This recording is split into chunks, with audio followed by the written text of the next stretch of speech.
வணக்கம் பனைமரம் நண்பர்களே, மீண்டும் ஒரு காணொலி உங்களை சந்திப்பதில் மகிழ்ச்சி.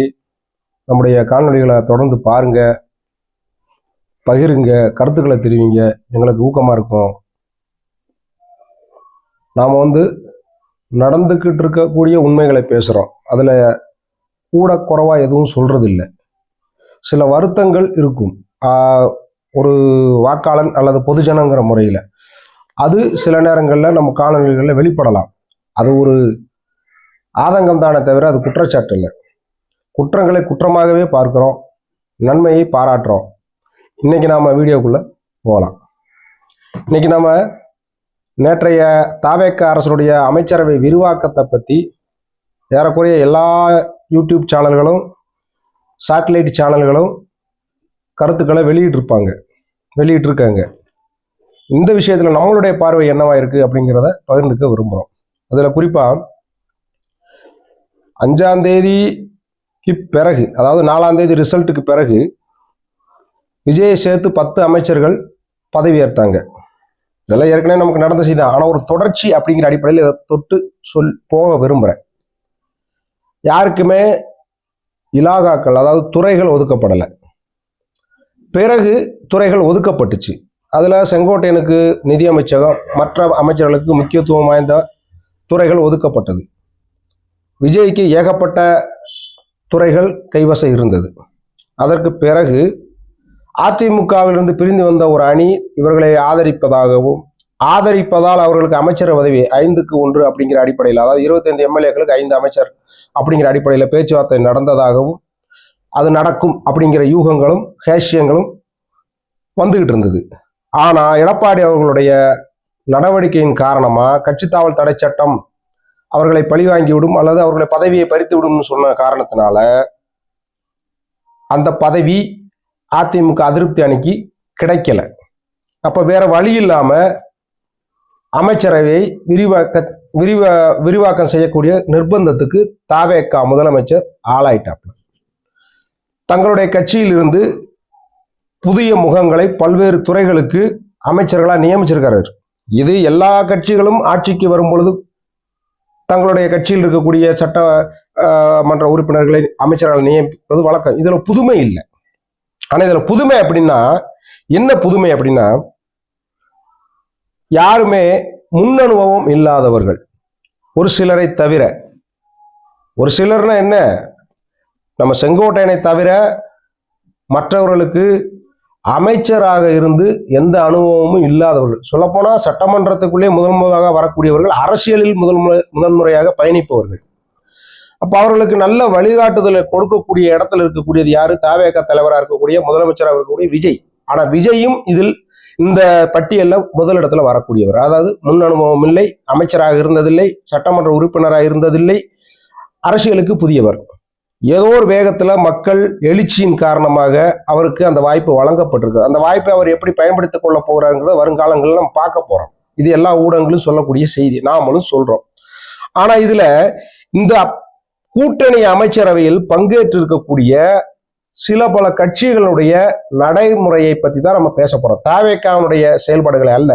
தாவேகாவுக்கு அந்த நிர்பந்தம் இருக்கு.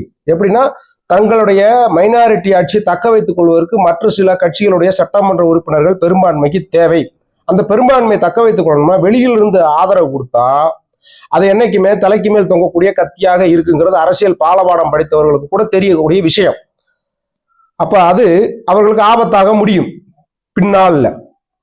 அதை புரிந்து கொண்ட தாவேகா தலைமை அவர்களையும் அமைச்சரவைக்குள் இழுத்து விட்டால் அவர்கள் வெளியேற மாட்டார்கள். பதவி சுகத்தை அனுபவிக்கக்கூடிய சட்டமன்ற உறுப்பினர்கள் அமைச்சர்களாகும் போது அவங்க கட்சியுடைய எடுக்கக்கூடிய நிலைப்பாட்டை கூட எதிர்த்து இவர்களுக்கு ஆட்சிக்கான ஆதரவை கொடுப்பார்கள் அப்படிங்கிற நம்பிக்கையில திமுக கூட்டணியிலிருந்து வந்த கட்சிகளுக்கெல்லாம் அமைச்சரவை வழங்கப்பட்டிருக்கு. விடுதலை சிறுத்தைகள்ல தனியரசுக்கு, IUML ஷாஜகானுக்கு, காங்கிரஸ்ல இருந்து ராஜேஷ், விஸ்வநாதன், இதுல கம்யூனிஸ்டுகள் மட்டும் வெளியிலிருந்து ஆதரிக்கிறார்கள். அவர்கள் எங்கள் கொள்கை முழக்கத்தை நாங்கள் கைவிடவில்லை, நாங்கள் வெளியிலிருந்து ஆதரவு தருகிறோம் அப்படின்னு சொல்லியிருக்காங்க. இனி அது பிற்காலத்துல மாறலாம், மாறாமலும் போகலாம்.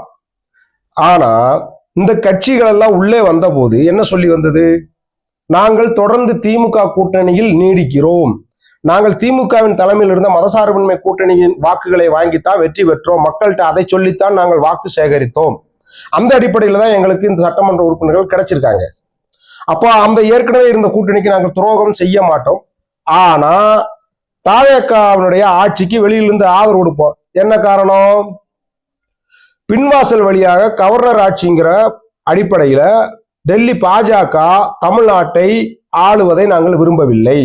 மதசார்புள்ள கட்சியா இருக்கக்கூடிய பாஜகவினுடைய பேக் சைடு டிரைவிங் அப்படிங்கிற பின்னிருக்கை இயக்கத்திலிருந்து நாங்க தமிழ்நாட்டை காக்கிறோம் அப்படிங்கிற ஒரு காரணத்தை சொல்லி இவங்க வெளியிலிருந்து ஆதரவு கொடுக்குறேன்னு சொன்னாங்க. ஆனா திரும்ப விஜயனுடைய அழைப்பை ஏற்று அமைச்சரவைக்குள் வராங்க. அதற்கு என்ன காரணம் சொல்றாங்கன்னா, விளிம்பு நிலை மக்களுக்கும் மதசார்பற்ற மக்களுக்கும் இவங்க ஆட்சி அதிகாரத்துல பங்கு பெற்று இவங்களுடைய சேவையை விரிவாக்கம் செய்ய போறாங்களாம். அப்ப நம்ம அந்த காணொலிகள் எல்லாம் வரும், சில பல யூடியூப் சேனல்கள்ல காமெடியா பேசுவாங்க, என்னென்ன கதை சொல்றான் பாருங்க, கம்பி கட்டுற கதையெல்லாம் சொல்றான்னு ஒரு சேனல்ல சொல்லுவாங்க, யூடியூப் சேனல்ல. அந்த மாதிரி முன்னுக்கு பின் முரணா தாங்கள் செய்யக்கூடிய செயல்களுக்கெல்லாம் சப்பையான காரணங்கள், சப்பை கட்டு காரணங்கள் ரெண்டையுமே சொல்லலாம். அதாவது மக்கள் ஏற்றுக்குவாங்களா இல்லையா, அவங்க மனசுல என்ன ஓடும், என்ன ஓட்டம் எப்படி இருக்கும், தங்களுக்கு வாக்களித்தவர்களை எவ்வளவு மட்டமான நிலையில இவங்க பார்க்கிறாங்க, அவங்க பார்வை எந்த மாதிரியானதா இருக்கு, இவங்கள் தேவைக்கு தகுந்தாற்போல் தங்களை நிறத்தை மாற்றிக்கொள்ள, அதாவது பச்சோந்தி கூட இவர்களுடைய நிறமாற்றத்தை பார்த்து வெட்கப்பட்டு தற்கொலை செய்து கொள்ளக்கூடிய அளவுக்கு இந்த திமுக கூட்டணியில் இருந்த மதசார்பற்ற கட்சிகள் என்று தங்களை தாங்களே அறிவித்துக் கொள்ளக்கூடிய கட்சிகள் இந்த இழி செயலை செய்து கொண்டிருக்கிறது. அரசியல் லாபத்துக்காக, பதவி சுகத்துக்காக, வேற எதுவுமே கிடையாது. மக்களுக்கு சேவை செய்யக்கூடிய எந்த எண்ணமும் கிடையாது. நான் என்ன சொல்ல வரேன், இந்த திருமாவளவனை எடுத்துக்கொண்டால் அவர் என்னென்ன பேச்சு பேசுறாரு, ஒவ்வொரு நாளும் ஒவ்வொரு விதமான பத்திரிகையாளர் சந்திப்பை நடத்தி ஒவ்வொரு காரணங்களை சொல்றாரு. நாங்கள் வெளியிலிருந்து ஆதரவளித்தால் மக்களுக்கு எங்களால் நல்ல சேவைகளை செய்ய முடியாது, ஆட்சியில் பங்கேற்றால் அதன் மூலமாக அதிகார பங்களிப்பு ஏற்படும், அந்த அதிகார பங்களிப்பு மூலமாக விளிம்பு நிலை மக்களை, அதாவது பட்டியல் சமூக மக்களை கைதுவிக்க விட முடியும். அப்ப இதுக்கு முன்னாடி எம்பியா இருந்தீங்களே சார், உங்களுடைய கட்சிக்காரர்கள் எம்எல்ஏவா, சட்டமன்ற உறுப்பினர், அப்பெல்லாம் நீங்க ஒண்ணுமே உங்க மக்களுக்கு செய்யலையா, இல்ல செய்ய முடியலையா, இல்ல திமுகவில் இருக்கக்கூடிய பெருந்தலைகள் உங்களை செய்ய விடவில்லையா? காரணம் சொல்லணும்ல. அப்ப நீங்க என்ன சொல்லிருக்கீங்க, என்ன சொல்றீங்க, என்ன சொல்ல வர்றீங்க மக்களுக்கு? அப்ப உங்களுடைய அல்டிமேட் டார்கெட் என்பது உங்களை நம்பி வாக்களித்த மக்களுக்கு சேவை செய்யறது இல்லை, எப்படியாவது அதிகாரத்தின் அப்பத்தை புசிக்க வேண்டும், அந்த சுகத்தை அனுபவிக்க வேண்டும், அதன் மூலமா அந்த ஓப்பனா சொல்லணும் பணம் சம்பாதிப்பதுதான். அந்த பணத்தை வைத்து கட்சியை வளர்க்க வேண்டும். கட்சியை வளர்த்து என்ன செய்யறது, மேலும் சில எம்எல்ஏக்களையும் எம்பிக்களையும் உருவாக்கி அதன் மூலமா கல்லா கட்டுறது தான்.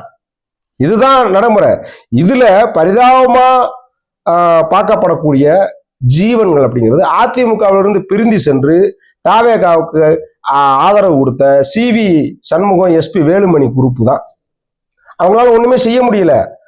ஆதரவு கொடுத்ததனால் வரக்கூடிய பலன்களை அவர்களால் அனுபவிக்க முடியல.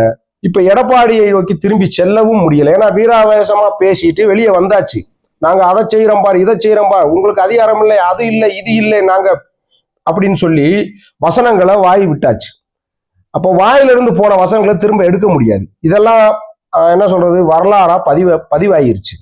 அப்ப அவங்களுக்கு வேற வழி இல்லை. இப்ப என்ன செய்யறதுன்னு தெரியாம திரிசங்கு சொர்க்கம்னு சொல்லுவாங்க, மேலையும் போக முடியல கீழையும் வர முடியலங்கிற நிலைமையில இருக்காங்க. என்ன முடிவு எடுக்கிறதுன்னு தெரியல.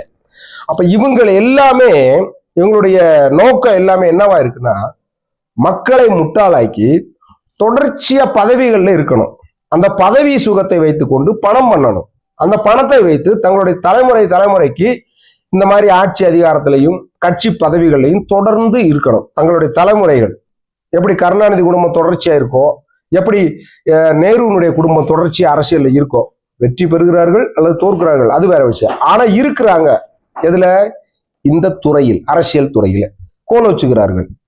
அப்படிங்கிற அடிப்படையில இதை செய்யணும் அப்படிங்கிறதுடைய உள்ள கிடக்கை, அதாவது அடிமனசில் இருக்கக்கூடிய ஆசை, அந்த ஆசையினுடைய வெளிப்பாடு தான் தேர்தலுக்கு முன்னால் இவர்கள் பிரச்சாரம் பண்ணிய மதசார்பின்மை, சமூக நீதி, இப்படி பல விஷயங்கள் இருக்கு, பெண்ணியம், இதையெல்லாம் காத்துல பறக்க விட்டுட்டு ஒரே ஒரு வார்த்தை, என்னது? பதவி, அதிகார பகிர்வு. அந்த அதிகார பகிர்வு யாருக்கு? இவங்களுக்கு வாக்களித்த மக்களுக்கு அல்ல. இவங்க நீ இந்த அமைச்சரவையில சேர்ந்ததுக்கு அப்புறம் என்ன பண்ண போறாங்க நம்ம பார்க்கத்தானே போறோம். அடுத்த 5 ஆண்டுகளுக்கு தாவேக ஆட்சி கவிழாமல் இருந்தால், 5 வருஷம் தொடர்ச்சியா அதிகாரத்தில் இருந்தா, இந்த அமைச்சரவையில் பங்கேற்கக்கூடிய மதசார்பின்மை கட்சிகள் என்று தங்களை தாங்களே விளம்பரப்படுத்தி கொண்ட சுயதம்பட்டக்காரர்களாக இருக்கக்கூடிய விடுதலை சிறுத்தைகளோ, காங்கிரஸோ, மற்ற இதர சில்லறை கட்சிகளோ என்ன செய்ய போறாங்க நம்ம பார்க்கத்தான் போறோம். அதுலயும் குறிப்பா இந்த முஸ்லீம் லீக்ங்கிற கட்சியை பத்தி மிக பெருமையாக பேசிக்கொள்வோம். நான் கூட ஒரு கட்டத்துல கொள்கைக்காக இவர்கள் என்னவெல்லாம் செய்யறாங்க பாரு, எவ்வளவு பெரிய வாய்ப்பை எல்லாம் வேணான்னு சொல்றாங்க பாரு நான் நினைச்சேன். ஆனா உண்மையில அவர்களும் சந்தர்ப்பவாதிகளுக்கு சளைத்தவர்கள் அல்ல அப்படிங்கிற அடிப்படையில காலங்காலமாக பயணிது. காங்கிரஸ் கூட கூட்டணி மாறும், திரும்ப வரும், அதிமுக கூட்டணிக்கு போகும், திமுக கூட்டணிக்கு, இப்படி மாறி மாறி வரக்க மக்கள் நல கூட்டணிங்கிற பேர்ல எதையாவது செய்வாங்க. ஆனா முஸ்லீம் லீக்ங்கிற கட்சி தமிழகத்துல திமுக கூட்டணியில தொடர்ந்து பயணிச்சு வந்துச்சு. ஆனா அந்த கட்சி இன்னைக்கு அதிகாரத்துக்கு ஆசைப்பட்டு இருக்கக்கூடிய ஒரு சூழ்நிலையில அவர்களுடைய சட்டமன்ற உறுப்பினரை அமைச்சரவையில சேர்க்க ஒத்துக்கிட்டு இருக்காங்க. அப்ப இவர்களுடைய நிலைப்பாடு, செயல்பாடு எதை சுட்டி காட்டுது? மக்களுக்கு எதையும் செய்ய இவர்கள் தயாராக இல்லை. ஆட்சியையும் அதிகாரத்தையும் கைப்பற்றணுமே தவிர, அந்த அதிகாரத்தை வைத்துக்கொண்டு இவர்கள் பணம் பண்ணுவோம் அப்படிங்கிறத தவிர, இவர்களுடைய குடும்ப நலன்களை பேணி பாதுகாப்போம்ங்கிறத தவிர, இவருடைய அரசியல் நிலைத்தன்மையை ஸ்திரப்படுத்திக்கிறோம் அப்படிங்கிறத தவிர வேற எந்த நோக்கமும் கிடையாது. இதுதான் உண்மை. இதையெல்லாம் புரிந்து கொள்ளக்கூடிய சூழ்நிலையில் தமிழக மக்கள் அரசியல் அறிவை பெற்றிருக்கிறார்களா என்றால் இல்லை. அதுதான் உண்மை.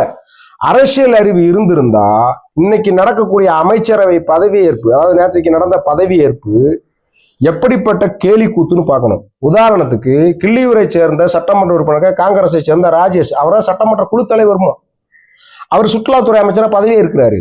கவர்னர் அவருக்கு பதவி பிரமாணம் செய்து வைக்கிறார், ரகசிய காப்பு பிரமாணமும் எதுவும் சொல்லித்தராரு. அப்ப அவர் என்ன சொல்லணும்?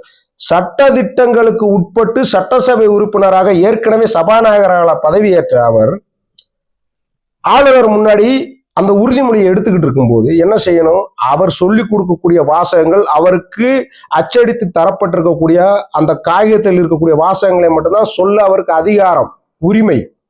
மற்ற கட்சி சார்ந்த இல்ல தனிநபர் சார்ந்த புகழ்ச்சி, புகழ் மாலை எல்லாத்தையும் அவர் அரசியல் மேடைகள்ல, பொது மேடைகள்ல வச்சுக்கிறணும். அதுதான் சரி. ஆனா அங்க வந்துகிட்டு என்ன செய்யறாரு? சோனியா வாழ்க, காமராஜர் வாழ்க, ராகுல் வாழ்க. ஏன் இவர் அங்க போய் கத்தலைன்னா அவங்களாம் வாழ மாட்டாங்களா? இல்ல இவர் சொல்றதுனால அவங்க சாக மாட்டாங்களா?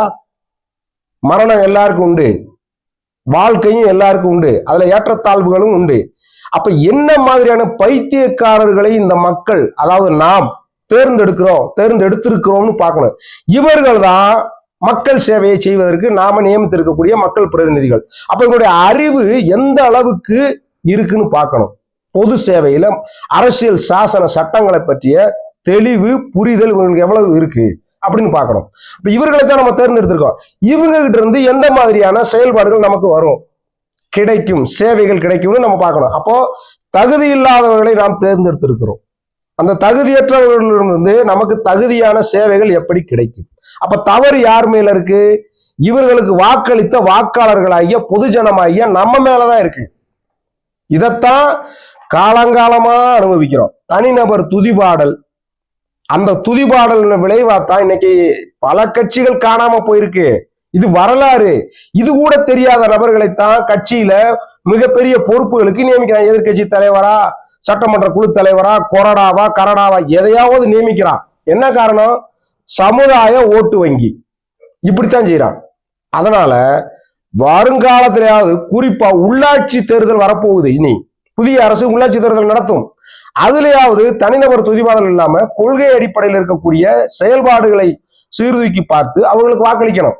அதுதான் மக்களுக்கு சேவை செய்யக்கூடிய ஒரு அரசாங்கமோ நிர்வாகமோ உருவாக வழிவகுக்கும். இதுதான் இந்த காணொளியுடைய நோக்கம். நன்றி.